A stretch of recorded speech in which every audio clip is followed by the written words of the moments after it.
Good morning lovely students. हमने अपने previous lecture में सर्कुलेटरी सिस्टम ख़त्म कर लिया था and we will start our new chapter reproductive system, human reproductive system. Okay, so basically what is reproduction? First of all, what is reproduction? कोई भी आपसे पूछता है व्हाट इज़ रिप्रोडक्शन, तो reproduction is a process to produce offsprings from parent generation which is similar in biologically and genetically. मतलब अपने ही तरह के ऑफस्प्रिंग्स को प्रोड्यूस करना जो कि आपसे पेरेंट जनरेशन से जेनेटिकली सिमिलर है, बायोलॉजिकली सिमिलर है, that is called reproduction. And what ever the organs participate in this process like reproduction contain reproductive system. Okay, तो व्हाट इज रिप्रोडक्टिव सिस्टम, उसका डेफिनेशन देखते हैं। डिफरेंट टाइप्स ऑफ ग्लैंड्स, कुछ glands भी reproductive system में participate करते हैं, तो उनको भी हम ले लेंगे। ठीक है, tissues organs involve in producing offspring, तो जो भी ऑर्गन्स इन्वॉल्व होंगे, आपके टिश्यूज़ इन्वॉल्व होंगे, ग्लैंड्स इन्वॉल्व होंगे, वो सारे क्या मिलकर बनाएंगे? Human reproductive system. अब सबको पता है कि फीमेल रिप्रोडक्टिव सिस्टम होता है एक, और एक होता है मेल रिप्रोडक्टिव सिस्टम। ओके, तो first of all we discuss male reproductive system first. Okay, तो मेल रिप्रोडक्टिव सिस्टम जो होता है मेनली, उसमें कौन कौन से ऑर्गन पार्टिसिपेट करेंगे उसको हम देखते हैं।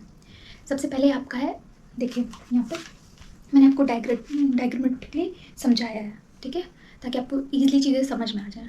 तो पहले मैं आपको ओवरव्यू दे रही हूँ, ये मत समझ लीजिए मैं पूरा डिटेल में अभी पढ़ा दूँगी फर्स्ट क्लास में। पहले मैं चैप्टर का ओवरव्यू दे रही हूँ, ठीक है, फिर उसको धीरे धीरे डेप्थ नॉलेज में जाएंगे। ठीक है, देखिए, तो मेल रिप्रोडक्टिव सिस्टम में सबसे पहले हम एसेसरी ग्लैंड्स क्या होती हैं? सबको पता है कि मेल रिप्रोडक्टिव सिस्टम से ही आपका मेल हार्मोन बनता है, टेस्टोस्टेरोन, एंड स्पर्म का प्रोडक्शन होता है। तो स्पर्म को मोटिलिटी प्रोवाइड करता है, स्पर्म को प्रोटेक्शन प्रोवाइड करता है। ये जो एसेसरी ग्लैंड्स होते हैं वो कुछ फ्लूइड्स का सिक्रेशन करते हैं, ठीक है, जो न्यूट्रिशन देते हैं स्पर्म को, तो ये सब इन्वॉल्व होता है। तो एसेसरी ग्लैंड का काम क्या है, समझ में आ गया? देखिए, तो उसमें आपको नाम याद रखना है। नेम कौन कौन से हैं? Cowper's gland, prostate gland and seminal vesicle. 3 glands हैं आपके, कौन कौन से? Cowper, prostate and seminal vesicles. अब इनके भी नंबर हैं, नंबरिंग बेस की करते हैं। जैसे काउपर ग्लैंड आपको यहाँ पे डायग्राम में दिख रहा होगा, कितने नंबर में, एक लेफ्ट साइड में है, एक राइट साइड में। तो काउपर ग्लैंड 2 नंबर में है, प्रोस्टेट ग्लैंड आपका एक ये सिंगल दिख रहा होगा, ठीक है, तो ये 1 नंबर में है। सेमिनल वेसिकल दोनों साइड में है ब्लैडर के, यूरिनरी ब्लैडर के, तो ये है आपका 2 नंबर। ओके, एंड सबसे इंपॉर्टेंट है नेक्स्ट है आपका प्राइमरी सेक्स ऑर्गन, जिसको हम कहते हैं testis. What is the role of testis? ये स्पर्मेटोजेनेसिस की प्रोसेस करता है, मतलब मीन्स स्पर्म का फॉर्मेशन, ठीक है, और क्या काम करेगा? टेस्टोस्टेरोन का सिक्रेशन करवाएगा, टेस्टोस्टेरोन का प्रोडक्शन करवाएगा, जो कि एक मेल हार्मोन है। मैंने एंडोक्राइन सिस्टम आपको डिटेल में पढ़ा है, वहाँ जाके पढ़ सकते हो। टेस्टिस एक मेल गोनेड है, ठीक है, कितने नंबर में होगा? दोनों साइड में होगा, लेफ्ट साइड में भी, राइट साइड में, तो 1 पेयर। अब सेकेंडरी सेक्स ऑर्गन में कौन कौन है? आपको पहले नंबर याद करने हैं, नाम याद करने हैं। रेटिटेस्टिस फर्स्ट, वास डिफरेंसिया, एपिडिडाइमस, वास डिफरेंस, ये तो इसका नाम है, ये इजैकुलेटरी डक्ट। तो कितना? 1 2 3 4 5 आपके सेकेंडरी सेक्स ऑर्गन्स हैं, ठीक है। इसको मैं डिटेल में पढ़ाऊँगी अभी, जब उसका डायग्राम पर्टिकुलरली मैं बना रही हूँ सेकेंडरी सेक्स ऑर्गन से रिलेटेड। कुछ ऑर्गन्स यहाँ पे भी बने हुए हैं, अभी मैं दिखाती हूँ, ठीक है। तो फर्स्ट ऑफ ऑल पहले हम ये पढ़ लेते हैं डायग्राम के थ्रू। देखिए, मैंने बता दिया सेकेंडरी सेक्स ऑर्गन क्या काम करते हैं कि जो आप स्पर्म का फॉर्मेशन हो रहा है आपका टेस्टिस में, तो उसको जो स्पर्म है उसको मूवमेंट जो होता है इन्हीं डक्ट्स के थ्रू होता है। मतलब उसको कोई स्पेस चाहिए ना स्पर्म को ये पेनिस के पास तक आने के लिए, उसको कोई क्या स्पेस चाहिए, डक्ट चाहिए। तो ये डक्ट सेकेंडरी सेक्स ऑर्गन जो है वो डक्ट की तरह काम करते हैं, आपका मूवमेंट को फैसिलिटेट करते हैं। Okay, I hope this will be clear to you कि what is the role of secondary sex organs. Okay, अब देखिए यहाँ पे मैं डायग्रामेटिक आपको समझाने की कोशिश करती हूँ कि मेल का यूरिनोजेनिटल सिस्टम है, ठीक है, ये मेल का यूरिनरी ब्लैडर है, मैंने आपको एक्सक्रीटरी सिस्टम पढ़ाया है, वहाँ पे ये सब बताया भी है, ठीक है। यूरेटर किससे कनेक्टेड होगा? किडनी से। ओके, तो आपकी किडनी जो है वो यूरेटर में खुलती है, किडनी से आपका ब्लड प्योरीफाई होता है और यूरिन का फॉर्मेशन होता है। तो ये जो यूरिन है वो यूरेटर के थ्रू आपका किस में आएगा, ब्लैडर में स्टोर होता है, फिर ब्लैडर से आपका पेनिस के थ्रू आपका यूरिन का भी सिक्रेशन होता है और स्पर्म का भी, स्पर्म जो बना आपका टेस्टिस में, यहाँ पे स्पर्म फॉर्मेशन होगा, यहाँ पे मैं लिख देती हूँ स्पर्म फॉर्मेशन, ठीक है। तो देखिए यहाँ से आपके ये यूरिनोजेनिटल सिस्टम है आपका, क्यों कहते हैं, क्योंकि यहाँ से यूरिन का भी सिक्रेशन हो रहा है और स्पर्म का भी सिक्रेशन हो रहा है, that's why called urinogenital system. Okay, तो दिस इज़ योर यूरिथ्रा, मतलब मेरे रिप्रोडक्टिव सिस्टम में ये यूरिथ्रा का काम करता है, और यूरिथ्रा यूरिन को भी ले जा रही है और स्पर्म को भी ले जा रही है, इसलिए हमको इसको यूरिनोजेनिटल सिस्टम कहते हैं। अब देखिए ये वर्क कैसे करती है, ओवरव्यू ले लीजिए, फिर मैं डिटेल में पढ़ाऊँगी इसको। This is your testis, okay. ये जो आपको दिख रहा है ना, ये पार्ट, ये बॉडी से बाहर का पार्ट है, उसको हम पेनिस कहते हैं, ठीक है। यही पेनिस जो होता है फीमेल रिप्रोडक्टिव ऑर्गन में पेनिट्रेशन की प्रोसेस करेगा और स्पर्म रिलीज करेगा, फिर स्पर्म एंड ओवा का मीटिंग होता है तो ऑफस्प्रिंग प्रोड्यूस होता है, यही होता है, मतलब एक मैकेनिज्म देखा जाए तो, ठीक है। तो ये बॉडी से बाहर का ऑर्गन है, कौन, पेनिस, ठीक है। टेस्टिस जो होती है वो यहाँ पे, अभी मैं टेस्टिस का सेक्शन कट करके दिखाऊंगी, उसको पूरा डायग्रामेटिक समझाऊंगी कि उसमें कैसे स्पर्म का प्रोडक्शन हो रहा है, कौन सी सेल पार्टिसिपेट कर रही है, ठीक है, कौन कौन सी सेल। तो यहाँ से बस ओवरव्यू लीजिए, यहाँ पे स्पर्म का प्रोडक्शन हुआ, ये स्पर्म सेकेंडरी सेक्स ऑर्गन के थ्रू, यहीं पे रेटी टेस्टिस भी रहेगा, वास इफ्रेंसिया भी रहेगा, इपिडिडाइमस ये है, दिस इज योर इपिडिडाइमस, ठीक है। इपिडिडाइमस के बाद ये कहाँ जा रहा है, vas deferens, vas deferens, tube like structure. Vas deferens के बाद ये कहाँ जाता है, ejaculatory duct, this is your ejaculatory duct, okay. तो ये सब डक्ट हैं जो स्पर्म को फैसिलिटेट कर रहे हैं कहाँ ले जाने के लिए, पेनिस के पास, बॉडी से बाहर ले जाने के लिए, ठीक है। तो that is happening here, I hope कि आपको समझ में आ रहा है। फिर से देखिए, स्पर्म यहाँ से रिलीज होगा, इपिडिडाइमस के पास जाएगा, वास डिफरेंस से होते हुए आपका ejaculatory duct, and then urinary bladder से आपका यूरिन तो रहता ही है, ठीक है। यहाँ पे, हाँ, यहाँ पे जब आता है तो यहाँ पे एक ग्लैंड प्रेजेंट होती है जो कि ये एसेसरी ग्लैंड है, सेमिनल वेसिकल दोनों साइड होगा, ठीक है।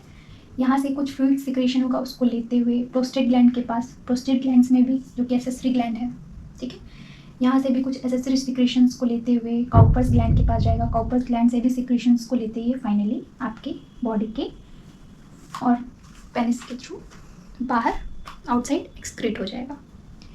तो दिस इज़ ऑल अबाउट कैसे आपका सीमेन बाहर रिलीज़ होता है या स्पर्म रिलीज़ होता है।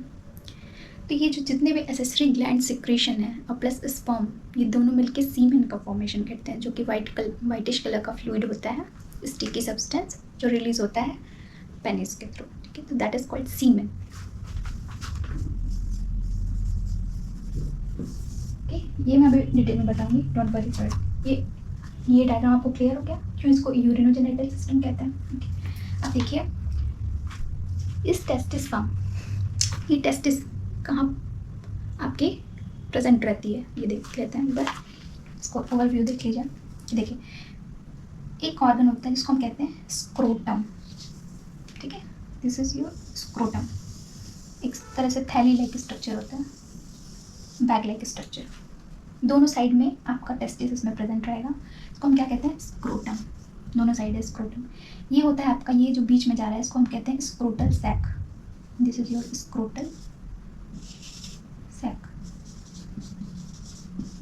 अब स्क्रोटल सैक्स में के दोनों साइड कुछ मसल्स प्रेजेंट होती हैं जिनको हम कहते हैं डार्टोज मसल्स। तो this is very very important, जैसे एक्स्ट्रा आपके कभी कम्पिटिटिव एग्जाम्स में, नीट के एग्जाम्स में या अनदर कम्पिटिटिव एग्जाम्स में डार्टोज मसल पूछ दिया कि कहाँ प्रेजेंट होता है, तो आप मसल है तो आप कहीं और ही सोचोगे, ठीक है, बॉडी किसी बॉडी ऑर्गन्स में सोच सकते हो। तो डार्टोज मसल आप ध्यान में रखिएगा कहाँ पे है, स्क्रोटल सैक की मसल है डार्टोज मसल, ठीक है। स्क्रोटम क्या करते हैं, देखिए हमारी बॉडी का टेम्परेचर क्या है, 37 डिग्री सेल्सियस, बॉडी का टेम्परेचर है 37 डिग्री सेल्सियस, लेकिन स्क्रोटल सैक का जो टेम्परेचर होता है, ये टेम्परेचर मेंटेनेंस का काम करते हैं। यहाँ पे बॉडी टेम्परेचर से 2 या 3 डिग्री सेंटीग्रेड कम होता है आपका टेम्परेचर, 34 होगा या 35, ठीक है, समथिंग ऐसा कुछ होता है।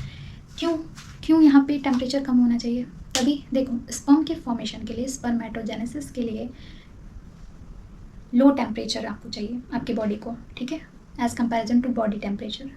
दैट्स वाई क्या होता है, स्क्रोटल सैक का जो टेम्परेचर होता है, स्क्रोटम का जो टेम्परेचर होता है, जो स्पर्मेटोजेनेसिस के लिए ज़रूरी है, जो टेम्परेचर स्पर्म के फॉर्मेशन के लिए ज़रूरी है, वो ये मेंटेन करते हैं, ठीक है। अब देखिए ये जो आपकी टेस्टिस है ना, टेस्टिस दोनों साइड पर, मैं एक साइड का बना रही हूँ। डाटोज मसल्स क्या करते हैं, ये थर्मो रेगुलेशन का काम करेंगे, बस इतना जानिए कहाँ प्रेजेंट होते हैं और क्या काम करेंगे। और ये जो टेस्टिस है दोनों साइड प्रेजेंट होगी, वो स्क्रोटल बैग से कैसे अटैच रहेगी, एक कॉर्ड लाइक स्ट्रक्चर होता है जिसको हम कहते हैं गुबरनैकुलम। तो ये भी आपसे पूछ सकते हैं गुबरनैकुलम कहाँ प्रेजेंट होता है, ठीक है, कहाँ, किस ऑर्गन में। तो आपको दिमाग में रखना चाहिए स्क्रोटल सैक जो होती है उससे एक कॉर्ड लाइक स्ट्रक्चर प्रेजेंट होता है जिससे आपका टेस्टिस जुड़ा रहता है, दोनों साइड में होगा गुबरनैकुलम, ठीक है। अब ये देखिए गुबरनैकुलम किस में खुलती है, एपिडिडाइमस में। एपिडिडाइमस से आपका वास्ट डिफरेंस ये स्क्रोटल सैक कहाँ जाके आपका अटैच है, एब्डोमिनल रीजन से, आपके एब्डोमिनल रीजन से, ठीक है। ये एब्डोमिनल रीजन से अटैच है किसके थ्रू, स्क्रोटम एब्डोमिनल रीजन से भी अटैच है एक ऑर्गन के थ्रू जिसका नाम है इंग्विनल कैनाल। तो ये भी आपसे पूछ सकते हैं वेयर इंग्विनल कैनाल कहाँ प्रेजेंट है, ठीक है। तो स्क्रोटम एंड यस एब्डोमिनल के बीच का जो कनेक्शन एरिया होता है या जो कनेक्ट करता है उसको हम कहते हैं इंग्विनल कैनाल, ओके।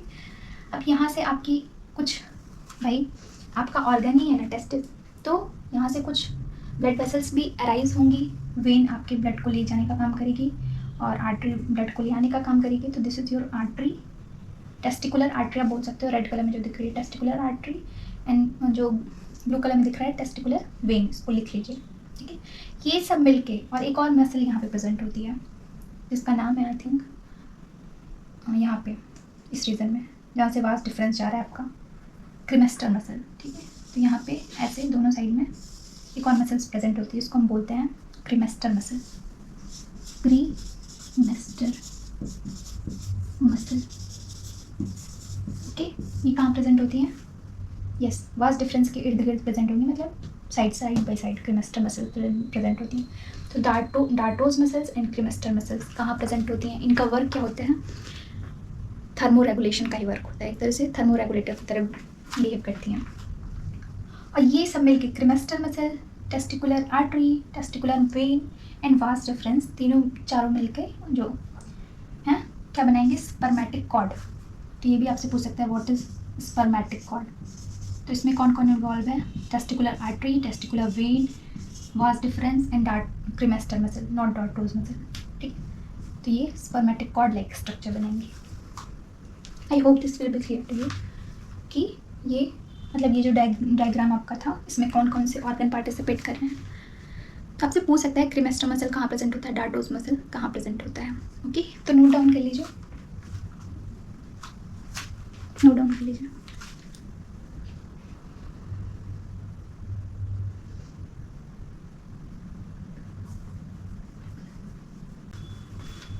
ओके तो नोट डाउन कर लिया आप लोगों ने। अब देखिए एक और स्ट्रक्चर है पेम्पिनिफॉर्म प्लेक्सस, कहाँ मैं लिख पाऊँ इसको,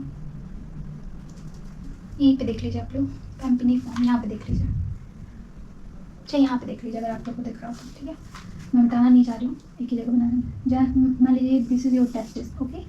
टेस्टिस से आपका एपिडिडाइमस से राइज हो रहा है, ठीक है। ये वास्ट डिफरेंस है।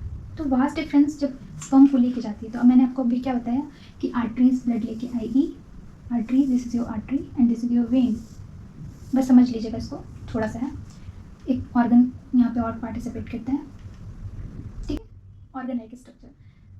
तो देखिए आर्टरीज जो होती हैं हमेशा एक तरह से जब CO2 सॉरी ब्लड लेके आ रही है तो वो हॉट कंडीशन में होता है, हॉट ब्लड रहेगा, वो हॉट ब्लड लेकर आएगा।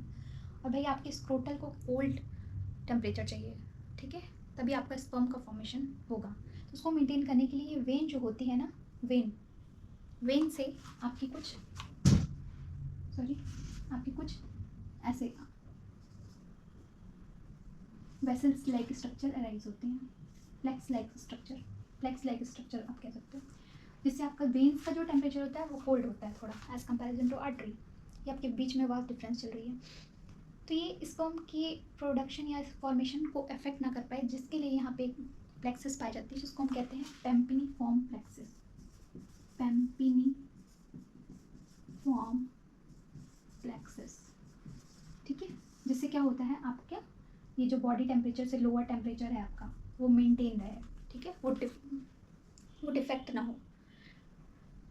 दैट्स वाई ये यहाँ पे पेम्पिनीफॉर्म प्लेक्सिस होती हैं, जो कि आर्टरी से मान लीजिए हॉट ब्लड आ रहा है यहाँ पे और वेन्स आपकी कोल्ड ब्लड लेके जा रही हैं, तो वो एक दूसरे में मिक्स हो जाती हैं ताकि उनका भी टेम्परेचर नॉर्मल हो जाए, दोनों साइड का टेम्परेचर नॉर्मल हो जाए। तो ये वर्क कौन करता है? पेम्पिनीफॉर्म प्लेक्सिस करती हैं। I hope this will be clear to you कि मैं क्या कह रही हूँ, ठीक है। अब हो गया ये चीज़, और एक दो और चीज़ें, छोटी छोटी चीज़ें हैं जो आपको जाननी चाहिए। जैसे मान लीजिए अब जैसे मेल कोई पर्सन है, बहुत हॉट वेदर में गया हुआ है, ठीक है, किसी हॉट जगह पे गया हुआ है, तो उस टाइम पे क्या होता है, उसकी स्क्रोटा सैक से बहुत ज़्यादा यहाँ पे एक्चुअली यहाँ पे कुछ स्वेट ग्लैंड्स प्रेजेंट होती हैं। स्वेट ग्लैंड्स यहाँ पे स्क्रोटल की वॉल पे, ठीक है। तो ये क्या करती हैं?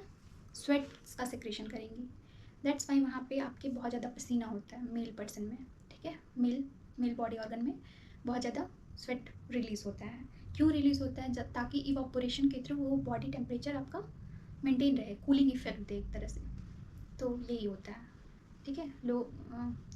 मतलब हम लोग फीमेल के कंपैरिजन में उनके एरियाज़ में पेनिस के आसपास या स्क्रोटल के पास बहुत ज़्यादा स्वेट रिलीज़ होता है। क्यों? क्योंकि यहाँ पे स्वेट ग्लैंड्स एक्स्ट्रा प्रेजेंट होती हैं, दैट्स वाई। और ये हॉट वेदर में बहुत ज़्यादा स्वेट रिलीज़ करती हैं, ठीक है, और ताकि इवापोरेशन के थ्रू कूलिंग इफेक्ट दे पाएँ और वहाँ का टेम्परेचर आपका मेंटेन रहे, ठीक है। तो देखो बॉडी ऑर्गन्स को बनाने के लिए भी कैसे कैसे मतलब सारे सिस्टम अरेंज किए गए हैं, किसके थ्रू अरेंज किए गए हैं किसी को नहीं पता, ठीक है। तो मिलते हैं नेक्स्ट वीडियो में, हम इसी का सेक्शन पढ़ेंगे, टेस्टिस का सेक्शन पढ़ेंगे, ओके। आई होप कि आपको पूरा ये समझ में आया होगा। मिलते हैं नेक्स्ट वीडियो में। Thank you so much.